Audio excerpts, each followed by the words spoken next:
Hello dears. तो आज हम स्टार्ट करते हैं फिजिकल केमिस्ट्री। और फिजिकल केमिस्ट्री के अंदर हम आज पढ़ेंगे introduction of physical chemistry.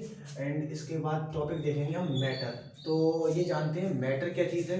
Matter हर उस ऑब्जेक्ट को मैटर बोला जाता है जिसके अंदर अपना मास होता है और वो जगह को घेरती है, यानी कि उसके अंदर एक जगह घेरने की कैपेसिटी होती है, उसको हम मैटर बोलते हैं। तो मैटर तो हर चीज़ है।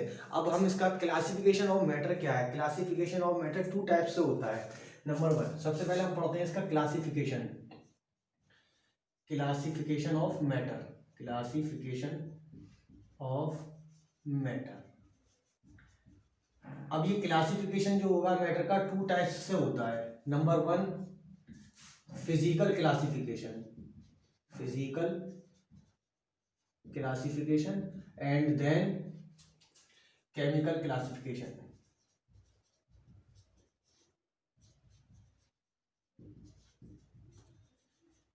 देखिए, फिजिकल क्लासिफिकेशन के अंदर हम वो सारी चीज़ों की रीड करते हैं, उन सारी चीज़ों को, जैसे किसी कोई ऑब्जेक्ट है उसके अंदर फिजिकली चेंजेस हों, जैसे melting point, boiling point, density, mass, इन सब चीज़ रीडिंग जो करेंगे हम, वो करेंगे फिजिकल क्लासिफिकेशन के अंदर। तो physical classification on the basis of changes in any object is known as physical classification. जैसे ये थ्री टाइप्स से होता है। Number one, solid. Number two, liquid. और नंबर तीन, गैस। देखिए, सॉलिड का क्या होता है। सॉलिड का होता है, सबसे पहले इसके अंदर डेफिनिट शेप होता है। Definite shape and definite volume. जैसे कोई भी शेप होगा, सॉलिड है, अगर सपोज करो ये कोई सॉलिड चीज है, तो इसके अंदर डेफिनिट शेप है, उसका खुद का शेप है, और इंटरमोलिकुलर पार्टिकल्स से बना होता है, इंडिविजुअल पार्टिकल्स से। डेफिनिट शेप होता है और डेफिनिट वॉल्यूम होता है। लिक्विड के अंदर क्या होगा। लिक्विड के अंदर होता है definite volume. Definite volume. Definite volume. और इसका शेप जो होता है इंडेफिनिट होता है। Indefinite shape. शेप जैसे ये कोई भी लिक्विड है, ये इस तरह से फैलते चला जाएगा, इसका कोई डेफिनेट शेप नहीं है। इसको अगर किसी कंटेनर के अंदर बंद कर देंगे तो उस जैसा शेप ले लेगा, या किसी भी चीज के अंदर हम रख देते हैं तो उसी जैसा ये शेप ले लेता है। अब उसके बाद में आता है गैस। तो गैस का ना तो no definite shape and no definite volume. Definite volume, यहाँ तक हमको समझ में आ गया। अब देखिए, केमिकल क्लासिफिकेशन के अंदर क्या होगा कि केमिकल क्लासिफिकेशन के अंदर हम उस चीज को रीड करेंगे, जैसे किसी भी ऑब्जेक्ट के अंदर केमिकली चेंजेस होते हैं। जैसे प्रोडक्ट्स कोई भी बनना है, दो कंपाउंड लिए, उसको मिक्स कर दिया, तो एक हमारा क्या होगा, केमिकली चेंजेस आ जाते हैं। जैसे तो अब केमिकल क्लासिफिकेशन को हमने दो टाइप्स में बांटा है। एक तो होता है प्योर सब्सटेंस, दूसरा मिक्सचर। तो प्योर सब्सटेंस क्या होगा।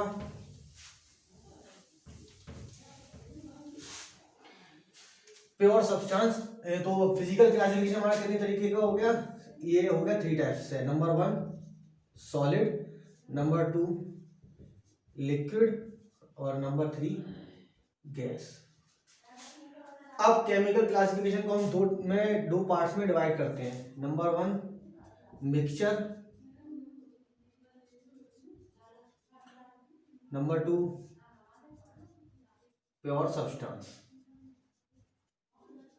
मिक्सचर कितने टाइप्स का हो जाता है। देखिए, मिक्सचर किसी को किसको बोलते हैं, जैसे कोई भी दो दो हो या दो से ज्यादा हो, तो उसको मिक्स कर देना, एक नया मैटर बना लेना, उसको क्या बोलते हैं, मिक्सचर बोलते हैं। अब यहाँ मिक्सचर दो टाइप्स का होता है। Number one, homogeneous mixture.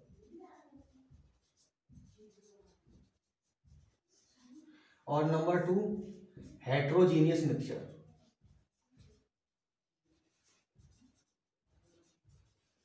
देखिए, होमोजीनियस के अंदर क्या होगा, यूनिफॉर्मली डिस्ट्रीब्यूट होता है। ये uniformly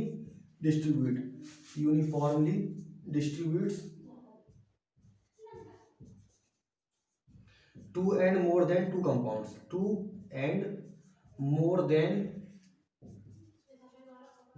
to compounds.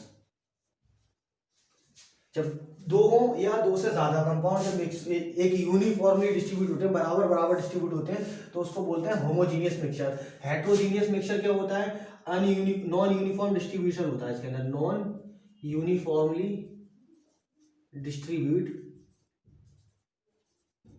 Two and more than two compounds, two and more then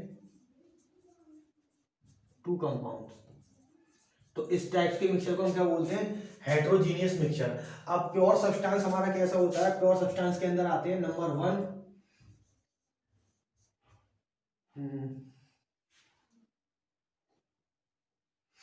metal, number 2 non metal, number 3 metalloids. और एक और है, इसको हम बोलते थे कंपाउंड, यानी कि इनऑर्गेनिक कंपाउंड, और दूसरा होता है हमारा ऑर्गेनिक कंपाउंड। देखिए प्योर सब्सटेंस के अंदर हमारा मेटल है, नॉन मेटल है, मेटेलॉइड्स है, इनऑर्गेनिक कंपाउंड्स और ऑर्गेनिक कंपाउंड्स। तो मेटल क्या होते हैं? मेटल देखो जनरली मोस्टली मेटल जो है जनरली सॉलिड होते हैं, लेकिन हर मेटल सॉलिड हो ये डेफिनेट नहीं है। जैसे मरकरी है, मरकरी क्या है? लिक्विड है रूम टेम्परेचर पर। इसी तरीके से और ये जो होते हैं मेटल जो होते हैं हाईली कंडक्टिव होते हैं इलेक्ट्रिसिटी के, और हाईली कंडक्टिव होते हैं उसके लाइक हीट के। नॉन मेटल्स ये भी प्योर सब्सटेंस है, मेटलॉइड्स भी प्योर सब्सटेंस है। मेटल की प्रॉपर्टी होती है मेटल हमेशा पॉजिटिव आयन इलेक्ट्रॉन को रिलीज करता है, और नॉन मेटल जो होता है इलेक्ट्रॉन को गेन करता है। और दूसरी चीज, जिस मेटल के अंदर, जिस चीज के अंदर ये इलेक्ट्रॉन गेनिंग और शेयरिंग दोनों की प्रॉपर्टी पाई जाती है, तो उसको हम क्या बोलते हैं? मेटेलॉइड्स। और इसके बाद में आता है इनऑर्गेनिक कंपाउंड। तो इनऑर्गेनिक कंपाउंड्स क्या होता है? ये मोस्टली नॉन लिविंग थिंग्स है, जो कोई भी नॉन लिविंग थिंग है उससे हमको ये प्राप्त होते हैं, उससे कलेक्ट करे जाते हैं। ऑर्गेनिक कंपाउंड्स क्या होते हैं? जो लिविंग थिंग से प्राप्त होते हैं। जैसे इसका हाईली होता है कार्बन, मतलब किसी चीज से हमें कार्बन मिल रहा है। तो सबसे पहले हमने क्या पढ़ा? मैटर पढ़ा। तो मैटर को क्या बोलते हैं? Anything that have mass and occupies space. अगर किसी के अंदर मास है, उसका वजन है और उसके अंदर जगह घेरने की ताकत है, तो उसको हम क्या बोल देते हैं? मैटर। मैटर का क्लासिफिकेशन हो जाता है दो टाइप से, number 1 physical classification, number 2 chemical classification.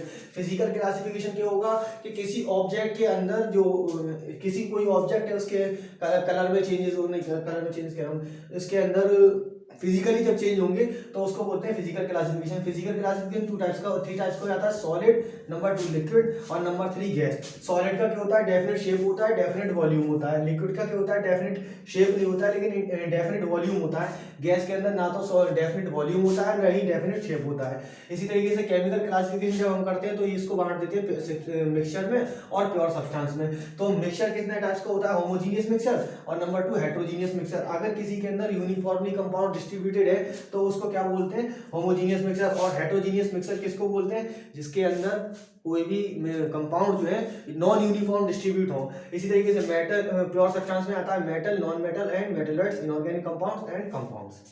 तो देखिए यहाँ पर हमने सिर्फ क्या पढ़ा? अभी मैटर पढ़ा है और उसका क्लासिफिकेशन पढ़ा है, ठीक है। अब हम मैटर को किस तरह से डिफाइन करेंगे या किस तरह से इसके बारे में समझते हैं, तो इसको हम देखेंगे इंशाल्लाह अगली वीडियो के अंदर। तो नेक्स्ट लेक्चर में